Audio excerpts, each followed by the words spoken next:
देखिए अब आइए आप अगला सवाल 34वां सवाल। 34वें सवाल में ये पूछ रहा है कि एक ईंधन वेल्डिंग ईंधन गैस में केवल कार्बन और हाइड्रोजन उपस्थित है, यानी दो तत्व हैं, कार्बन है और हाइड्रोजन है।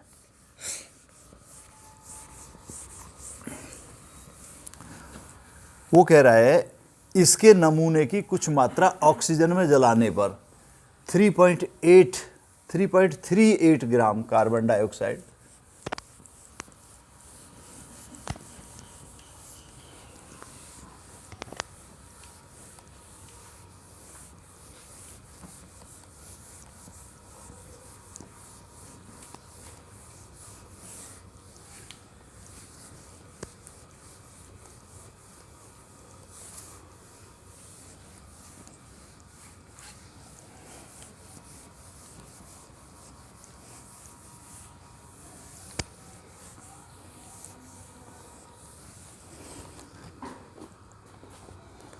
देखिए एक वेल्डिंग ईंधन गैस में केवल कार्बन और हाइड्रोजन है। ये 34वां सवाल है आपका। क्या है? एक तो कार्बन है और दूसरा हाइड्रोजन, केवल ये दो तत्व हैं। वो कह रहा है इसके नमूने की कुछ मात्रा ऑक्सीजन में जलाने पर 3.38 ग्राम कार्बन डाइऑक्साइड, यानी CO2 है 3.38 ग्राम, 0.690 ग्राम जल यानी H2O, ये है 0.690 ग्राम। इस लास्ट की जीरो का कोई वैल्यू नहीं है, लिखें या ना लिखें, के अतिरिक्त और कोई उत्पाद नहीं बनता। वो कह रहा है इस गैस के 10 लीटर का STP पर 10 लीटर आयतन का भार, STP पर 10 लीटर का भार बराबर दे रखा है 11.69 ग्राम, 11.69 ग्राम दे रखा है। तीन चीज निकलवा रहा है। नंबर 1 मूलानुपाती सूत्र, मूलानुपाती सूत्र। नंबर 2 अणु द्रव्यमान यानी अणु भार, और नंबर 3 अणु सूत्र। ये तीन चीज वो निकलवा रहा है। एक बार फिर समझ लीजिए। वो कह रहा है किसी वेल्डिंग ईंधन गैस के नमूने में केवल कार्बन और हाइड्रोजन ये दो तत्व हैं। इसके एक नमूने को ऑक्सीजन में जलाने पर इतने ग्राम कार्बन डाइऑक्साइड और इतने ग्राम जल बनता है। वो कह रहा है STP पर 10 लीटर का जो भार है वो कितना है? 11.69 ग्राम है। तो इसका मूलानुपाती सूत्र निकालिए, अणुभार ज्ञात कीजिए और अणु सूत्र निकालिए। तो आपको मालूम है मूलानुपाती सूत्र निकालने के लिए हमें CO2 की मात्रा नहीं चाहिए, बल्कि कार्बन की और हाइड्रोजन की, इन दोनों तत्वों की प्रतिशत मात्रा चाहिए। अब प्रतिशत मात्रा कैसे निकालेंगे? आप ये देखिए कि देखिए CO2 है, जैसे ये CO2। अब CO2 का अणुभार 44 होता है, यानी 12 + 2 × 16, तो 16 दूनी 32 और 12 कितना हुआ? 44। इसका मतलब 44 ग्राम कार्बन डाइऑक्साइड में कार्बन कितनी है? 12 ग्राम। समझ आ रहा है? 44 ग्राम जो कार्बन डाइऑक्साइड है उसमें कार्बन कितना होता है? 12 ग्राम। तो आप इससे निकाल लीजिए। कैसे? कि देखिए कार्बन निकालेंगे कि 44 ग्राम CO2 में कुल कार्बन की मात्रा बराबर 12 ग्राम। तो 1 ग्राम CO2 में कुल कार्बन की मात्रा बराबर हो जाएगी 12/44। अब इतने ग्राम में निकाल लीजिए। 3.38 ग्राम CO2 में कुल कार्बन की मात्रा बराबर हो जाएगी 12 × 3.38/44। इन दोनों की गुणा करिए कितना आया, 12 अट्ठे 96 का 6 हासिल को 9, 12 इति 36, 36 और 9 45 का 5 हासिल को 4, 12 इति 36 और 4 40। तो ये हो जाएगा इतना 40.56 बटे 44। अब इन दोनों में भाग करिए, 40 दशमलव हैं 0.9218 इतने ग्राम जो है कार्बन। अभी कार्बन की मात्रा आई है, ध्यान करें, प्रतिशत नहीं आया है। अब ये तो कार्बन की मात्रा, अब इसी तरह हाइड्रोजन की मात्रा निकाल लीजिए। हाइड्रोजन की मात्रा कैसे निकालेंगे, हाइड्रोजन की मात्रा के लिए ये कार्बन की मात्रा के लिए निकाला है हमने। देखिए H2O सूत्र होता है, इसका अणु बाहर निकालेंगे तो 2 गुणा 1 प्लस 16 कितना हो गया 18। 18 अणु बाहर है, तो 18 ग्राम जल में हाइड्रोजन कितना है 2 ग्राम। ठीक है, तो आप निकालेंगे इस तरीके से कि 18 ग्राम जल में कुल हाइड्रोजन की मात्रा बराबर 2 ग्राम। तो 1 ग्राम जल में हाइड्रोजन की मात्रा बराबर कितनी हो जाएगी 2/18। तो आगे कितने में निकलवा रहा है 0.69 ग्राम जल में हाइड्रोजन की मात्रा बराबर हो जाएगी 2 गुणा 0.69/18। 2 से 18 को 9 बार काट दिया तो ये हो जाएगा 0.69/9।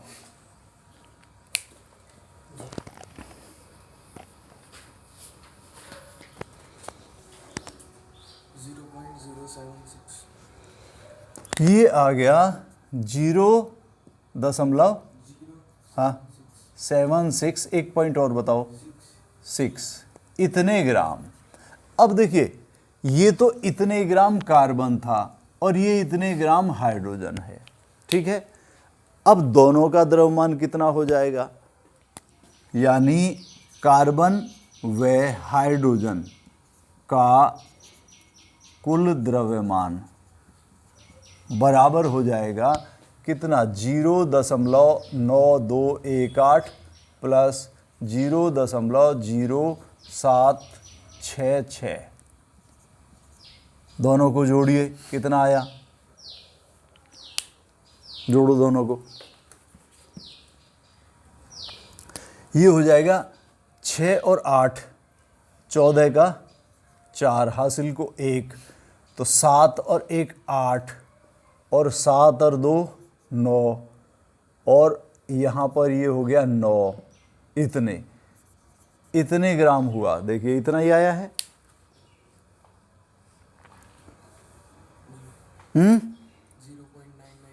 इतना आ गया ना। अब हम दोनों की परसेंटेज निकालेंगे। ये तो इन दोनों के मिश्रण का, कुल मिश्रण का द्रव्यमान निकल आया। तो देखिए कैसे निकालेंगे, आपने ऊपर से नोट कर लिया है क्योंकि मुझे यहाँ तक आएगा। ये कार्बन की परसेंटेज के लिए आप देखिए, कार्बन की प्रतिशत मात्रा के लिए देखिए कैसे करेंगे हम। कार्बन की प्रतिशत मात्रा के लिए कि इतने ग्राम मिश्रण में, कितने में 0.9984 ग्राम मिश्रण में कुल कार्बन की मात्रा बराबर कितनी है 0.9218 ग्राम। तो 1 ग्राम में कार्बन की मात्रा बराबर हो जाएगी 0.9218 बटे 0.9984। तो 100 ग्राम में निकाल दो, प्रतिशत निकल जाएगा। 100 ग्राम मिश्रण में कार्बन की मात्रा बराबर हो जाएगी 0.9218 गुणा 100 बटे 0.9984। 100 की गुणा करेंगे इसमें तो ये आ जाएगा 92.18 बटे 0.9984 करिए, इसमें भाग कितना आता है?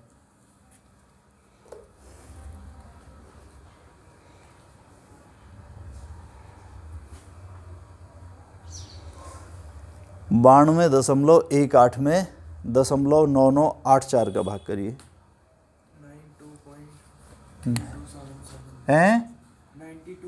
92.32 इतना बहुत है, इतने प्रतिशत कार्बन। तो देखिए कार्बन की प्रतिशत मात्रा तो ये आ गई।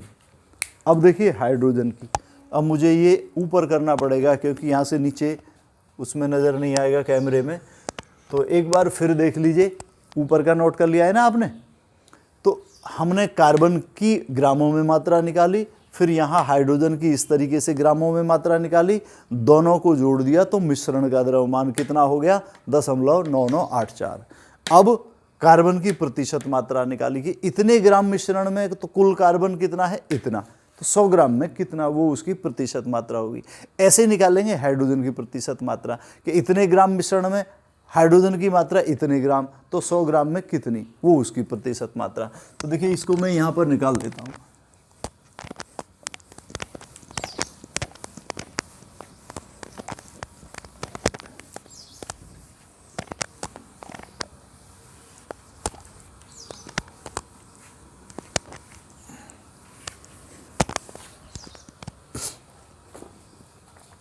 देखिए यहाँ पर निकालेंगे हम हाइड्रोजन की प्रतिशत मात्रा। कैसे निकालेंगे कि 0.9984 ग्राम मिश्रण में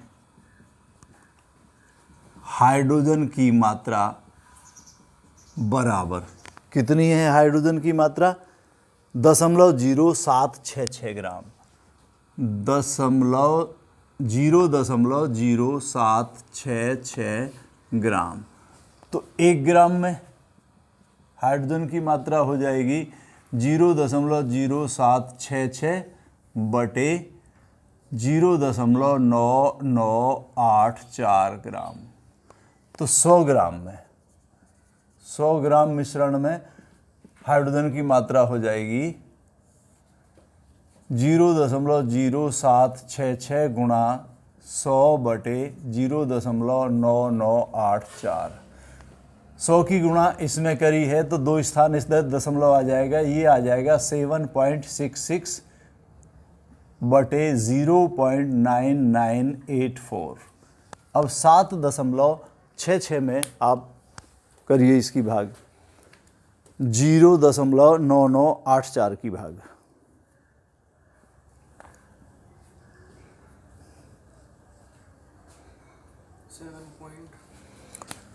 तो ये आ गया आपका 7.67%। ये हाइड्रोजन की प्रतिशत मात्रा हो गई। अब देखिए 2 चीज़ें आ गई आपकी।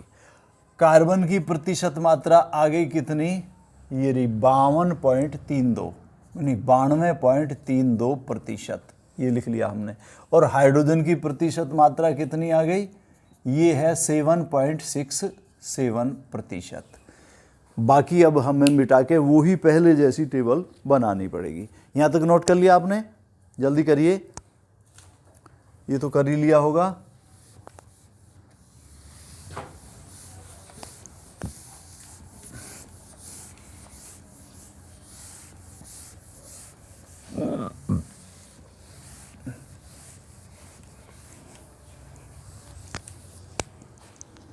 अब देखिए इसकी वो ही टेबल बनाएंगे एक, जो पहले तरह के सवालों में मैंने आपको बताई है। देखिए किस तरह का। पहला उसमें होगा क्रम संख्या, क्रम संख्या। अगला है टेबल में तत्व, तत्व 2 हैं, पहला कार्बन दूसरा हाइड्रोजन। आगे है प्रतिशत मात्रा, इसकी है 92.32 और हाइड्रोजन की है 7.67%। अगली टेबल है परमाणु भार की, परमाणु भार। परमाणु भार कार्बन का होता है 12 और हाइड्रोजन का होता है 1। उससे अगला कॉलम है प्रतिशत मात्रा बटे परमाणु भार। तो ये है 92.32 बटे 12 और ये है 7.67 बटे 1। तो ये तो आ गया 7.67 ही। अब 92.32 में आप 12 का भाग करिए, ये हो गया 7.69। ठीक है। अब अगला जो सरल अनुपात है, सरल अनुपात, वो ज्ञात करने के लिए क्या करते हैं, जैसा मैंने आपको पहले ही बता रखा है कि ये जो संख्याएं आती हैं प्रतिशत मात्रा में परमाणु भार का भाग करने पर, इनमें जो सबसे छोटी संख्या होती है उसका प्रत्येक में भाग करते चले आते हैं। तो सबसे छोटी संख्या कौन सी है, ये लगभग बराबर ही हैं दोनों, तो दोनों के आंसर एक ही आने हैं। तो ये छोटी है, तो एक तो 7.69 में 7.67 का भाग किया तो ये 1 आ गया, और इसी तरह 7.67 में भाग किया 7.67 का, ये भी 1 ही आया। हम इसको बहुत दूर तक भी करेंगे तो 1.0000 समथिंग आएगा, तो वो 1 के बराबर ही है और ये बिल्कुल 1 ही है। तो इस तरीके से जो अनुपात है तत्वों का कार्बन और हाइड्रोजन का, वो 1 और 1 का है। इस हिसाब से जो मूलानुपाती सूत्र है, मूलानुपाती सूत्र, वो आ गया CH। समझ आ गया? कार्बन का अनुपात 1 है, हाइड्रोजन का 1 है, तो मूलानुपाती सूत्र क्या आया, CH। अब मूलानुपाती सूत्र 1 पॉइंट निकल गया आपका। अब आगे देखेंगे दूसरा पॉइंट, आप इसे जल्दी नोट करिए, मिटाना पड़ेगा। ये ऊपर का पोर्शन यहां मिटा देता हूं मैं और फिर बताता हूं इसमें आगे क्या पूछ रहा है।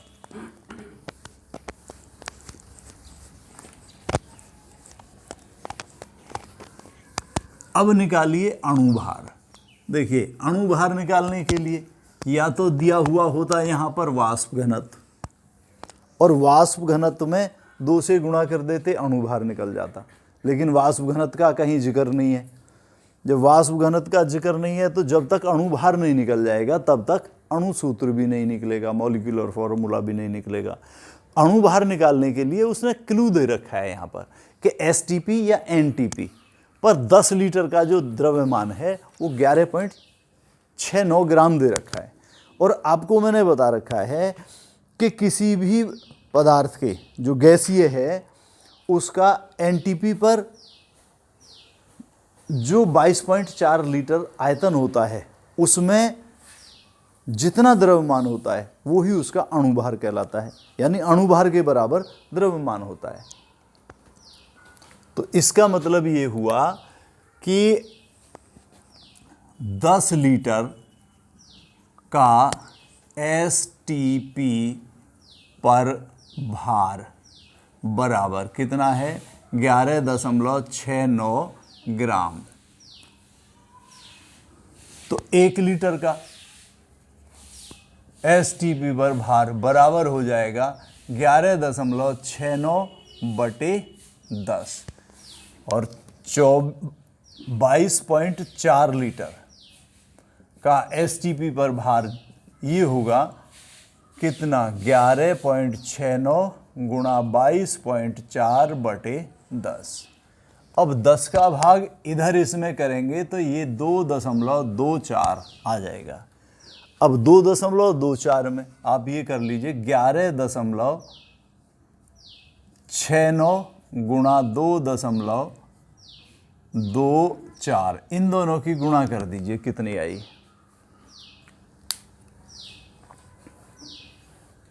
एक्यूरेट बताना कितना है, 26.1856 ग्राम। तो देखिए ये ही क्या होगा, उसका अणुभार होगा। तो हम इसको कितना मान लेंगे, इसको मान लेंगे 26। ये अणुभार हुआ। लिख देंगे कि प्रत्येक गैस के 22.4 लीटर एसटीपी पर 22.4 लीटर का जो आयतन होता है उसका द्रव्यमान ही अणुभार कहलाता है। इसलिए उसका अणुभार कितना होगा, 26। अब देखिए अणुभार भी दूसरा पॉइंट निकल आया, दोनों चीजें निकल आई। क्या, मूलानुपाती सूत्र निकल आया और अणुभार निकल आया। अब क्या निकालना है, अणुसूत्र। अणुसूत्र निकालने के लिए क्या करेंगे, मैंने आपको एक फॉर्मूला बता रखा है कि अणुसूत्र बराबर होता है, अणुसूत्र बराबर होता है मूलानुपाती सूत्र, मूलानुपाती सूत्र गुणा गुणक n। और गुणक n कैसे निकलता है, गुणक n बराबर होता है अणुभार बटे मूलानुपाती भार।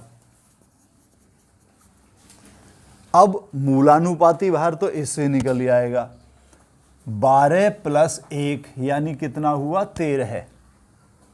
मूलानुपाती भार हो गया, कितना हुआ मूलानुपाती भार, 13। और अणुभार कितना है, 26। तो आप निकाल लीजिए, जब हम 26 में 13 का भाग करेंगे तो कितना आ गया गुणक n, 2। तो n बराबर आ गया आपका 2। अब अणुसूत्र निकाल दीजिए, इस सूत्र में रखे, अणुसूत्र बराबर मूलानुपाती सूत्र गुणा गुणक। तो निकालिए, अणुसूत्र बराबर हो गया, मूलानुपाती सूत्र है CH और गुणक है 2, तो C2H2। ये अणुसूत्र आ गया और ये होता है एसिटिलीन या एथाइन।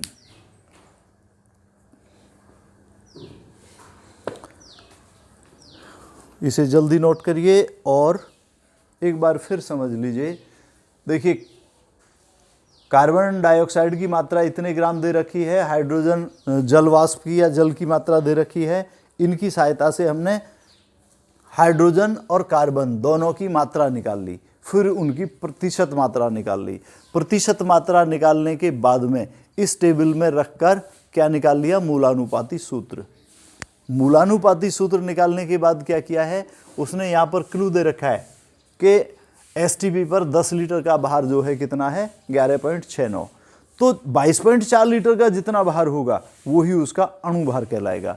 तो हमने निकाल लिया कि 10 लीटर का एसटीपी पर भार 11.69 ग्राम, तो 22.4 लीटर का हो जाएगा 11.69 गुणा 22.4 बटे 10। इसको कैलकुलेट करके ये आया 26.1856। ठीक है, अगर हम इसको 26.1856 भी मानते हैं तो जब इसमें हम 13 का भाग करेंगे तो वही लगभग 2 आएगा। तो पूर्ण संख्या मानते हैं गुणक को। अगर इसको पूरा ना मानकर हम 26.1856 ही माने और उसमें 13 का भाग करेंगे तो 2.00 समथिंग आएगा, तो उसको पूर्ण संख्या मानते हैं तो 2 ही मान लेंगे। और अणुसूत्र निकालने के लिए मूलानुपाती सूत्र में उस गुणक का भाग कर देंगे। गुणक कैसे निकाला, अणुभार में मूलानुपाती भार का भाग करके, इस तरीके से। समझ में आ गया होगा, आ गया समझ में? आगे चलें, कितना टाइम हो रहा है देखिए, 8 हो गए। तो चलो ये, क्योंकि आज भी पूरा नहीं होगा, कल बता देंगे ये बचे हुए सवाल। ठीक है।